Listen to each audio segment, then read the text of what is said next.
नमस्कार, मैं हूं अंजू पंकज। खबरों की खबर में आपका स्वागत है। लीजिए, आखिर वो आप पहुंचे हैं पाकिस्तान से भारत में, जिनका हर किसी को, खासतौर पर बीजेपी को बेसब्री से इंतजार था। मगर वो पाकिस्तान इतना जाते हैं कि समझ में ही नहीं आता कि वो भारत के नागरिक हैं या फिर पाकिस्तान के। ताज्जुब तो इस बात का है कि अब तक उन्हें वहां की नागरिकता क्यों नहीं मिली, और फिर पाकिस्तान में उन्हें प्यार भी तो इतना मिलता है कि पूछो मत। वो खुद ही इसका ऐलान करते थकते नहीं। खैर, मैं तो उन्हें ये बताना चाहती हूँ कि ये उनकी गलत फहमी है कि देश में कोई उनसे प्यार नहीं करता। कांग्रेस का तो पता नहीं, लेकिन बीजेपी के लोग उनसे बेइंतहा प्यार करते हैं। ना यकीन आए तो देखिए सोशल मीडिया पर मची उनके नाम की धूम को, देखिए वो तमाम ट्वीट। अब तो आप समझ गए होंगे कि मैं किसकी बात कर रही हूँ। सही पकड़े हैं आप, मैं कांग्रेस के बड़बोले नेता मणिशंकर अय्यर की ही बात कर रही हूँ। वाकई बीजेपी के लोग उन्हें बहुत मिस कर रहे थे। राजधानी दिल्ली के जामिया और शाहीन बाग में सीएए और एनआरसी पर इतना बवेला मचा हुआ था और मियां मणिशंकर का कुछ अता पता नहीं था। वो ठीक है, घूमते फिरते वो चले गए थे सीमा पार पाकिस्तान। वो क्या है ना, ऐसा लगता है कि कांग्रेस ने उनके बड़बोलेपन के चलते उन्हें ज्यादातर वहीं पर पोस्टेड रखा है।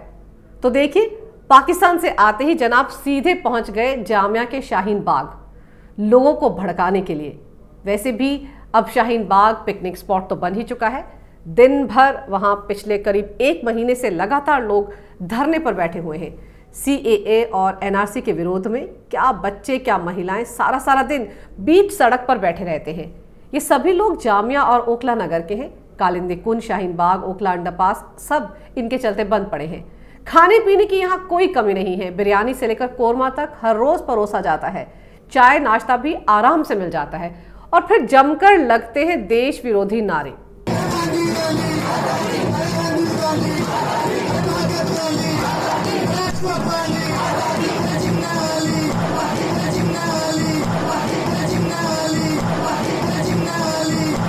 तो मियां मणि जैसे ही आए पाकिस्तान से तो सीधे पहुंच गए शाहीन बाग, धरने पर बैठे लोगों को भड़काने के लिए। लग तो रहा था जैसे पाकिस्तान से कोई संदेश लेकर आए हों और इसीलिए सीधे शाहीन बाग का रुख कर लिया।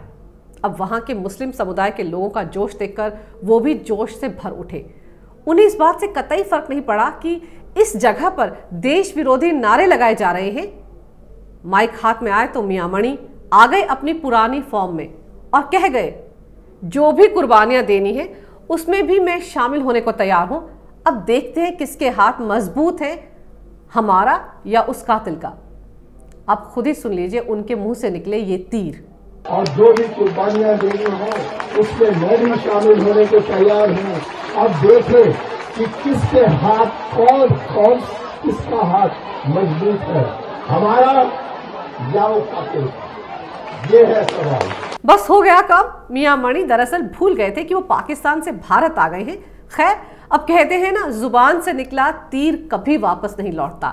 लेकिन इस तीर ने बीजेपी को बैठे बिठाए फिर से खुश कर दिया। वो भी इसी इंतजार में थे कि मणिशंकर बोले तो वो घेरे कांग्रेस को। फिर सोशल मीडिया में कैसे मियां मणि को हाथों हाथ लिया गया, जनाब ट्रोल हो गए।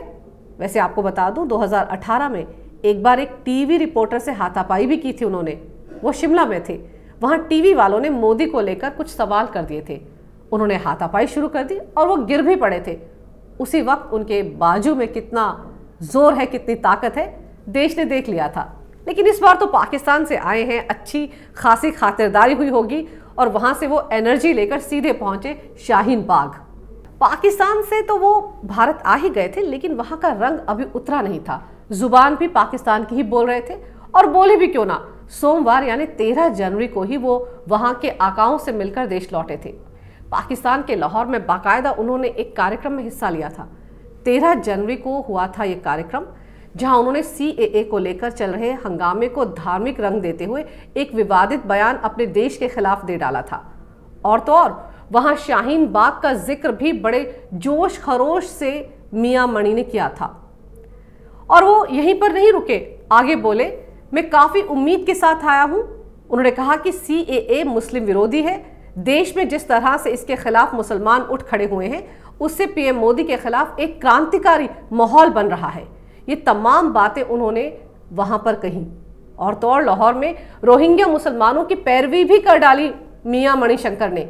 सीएए को मुस्लिम विरोधी बताते हुए कहा कि सीएए लागू होने से भारत में 36,000 से 40,000 रोहिंग्या मुसलमानों को नागरिकता मिलने का मसला भी लटक गया है और उन्हें अब भारत में शरण नहीं मिलेगी। साथ ही साथ पीओके पर भी सरकार के खिलाफ बोले। वहां पर गजब है, लाहौर जाकर अपने देश का मजाक उड़ाने से जरा भी परहेज नहीं किया मियां मणि ने। हर टॉपिक पर वो ऐसे बोल रहे थे जैसे कांग्रेस की ही अगुवाई कर रहे हों। है ना ताजुब की बात। मियां मणि ने लाहौर जाकर वही सब कहा जो देश में रह रहे कांग्रेसी नेता बोल रहे हैं, जो पाकिस्तान की जुबान बोलते हैं। अब समझे आप मियां मणि और कांग्रेस पार्टी के पाकिस्तान कनेक्शन की। वैसे भी कांग्रेस में अब ये फैशन हो गया है पाकिस्तान की जुबान बोलने का। आर्टिकल 370 हटाने का मामला हो, राम मंदिर का मसला हो या सीएए हो, मणिशंकर ही क्यों, कांग्रेस के अधीर रंजन हो, सैम पित्रोदा हो, ये सब वहीं की जुबान बोलते हैं। और ताजुब है, कांग्रेस आलाकमान सिर्फ ये बोलकर पल्ला झाड़ लेता है कि उनका निजी बयान है। खैर, मियां मणि पाकिस्तान किस कैपेसिटी में गए थे और वो वहां क्या कांग्रेस की अगुवाई कर रहे थे? पाकिस्तानी रंग में रंगे मियां मणि के इस बयान ने उनके तेवर और कलेवर को भी साफ कर दिया है। शाहीन बाग जाकर कातिल वो किसे बोल रहे थे, किस तरफ तीर चला रहे थे, कौन उनके निशाने पर था, ये बताने या समझाने की जरूरत है नहीं। नाम भले ही ना लिया हो मियां मणि ने, लेकिन प्रधानमंत्री मोदी से उनका प्रेम जग जाहिर है। और प्रधानमंत्री के खिलाफ इस तरह का विवादित बयान वो पहले कई मर्तबा दे चुके हैं। 2014 लोकसभा चुनाव से पहले मियां मणि ने कैसे प्रधानमंत्री मोदी का मजाक उड़ाया था। कहा था कि मोदी कभी देश के प्रधानमंत्री नहीं बन सकते, बल्कि कांग्रेस दफ्तर के सामने चाय बेच सकते हैं तो उनका स्वागत है। और फिर यही जुमला कांग्रेस को कहां ले गया था, ये बात भी कांग्रेस के कुनबे को अच्छी तरह से याद होगी। और फिर जब बीजेपी की सरकार देश में बन गई तो फिर वो पाकिस्तान जा पहुंचे अपने नापाक इरादों के साथ। तब एक इंटरव्यू के दौरान उन्होंने प्रधानमंत्री मोदी को हटाने के लिए पाकिस्तान से मदद की गुहार भी लगा डाली थी।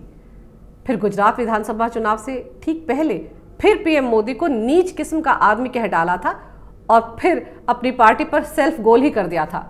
वैसे मणिशंकर अय्यर की बेलगाम जुबान के किस्से बहुत हैं, लेकिन पिछले साल फिर उन्होंने राइजिंग कश्मीर में एक आर्टिकल लिखकर पीएम मोदी पर निशाना साधा था। राम मंदिर पर भी मणिशंकर ने यह तक कह डाला था कि ये कैसे मान लिया जाए कि अयोध्या नरेश का जन्म विवादित भूमि पर ही हुआ था। पाकिस्तान से प्रेम की कांग्रेस की पुरानी परंपरा है और मणिशंकर अय्यर उसे ही आगे बढ़ा रहे हैं। अजब शख्सियत है मणिशंकर अय्यर की। मीडिया भी अक्सर उनके निशाने पर रहता है। दरअसल जब उनके बयानों को मीडिया पुरजोर तरीके से दिखाता है तो लाजमी है मियां मणि को गुस्सा आ जाता है। पिछले साल लोकसभा चुनाव के बाद मीडिया के सवाल पर भड़क गए थे और मीडिया कर्मियों को बुरा भला कहकर वहां से चले जाने का फरमान सुना दिया था। वो तो यहां तक कहते हैं कि मीडिया के वो शिकार हैं और इसकी वजह से उनकी छवि को बहुत नुकसान हुआ है।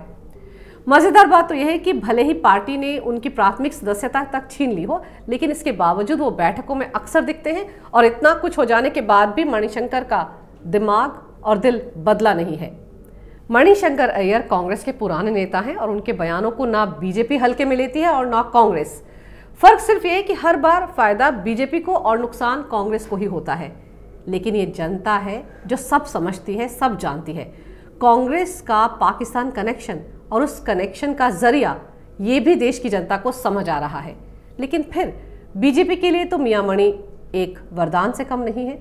वो पाकिस्तान जाएं या देश में रहें, वो अपनी जुबान से जितना जहर उगलते हैं वो देश में बीजेपी को और मजबूत करने वाला फेविकोल ही साबित होता है।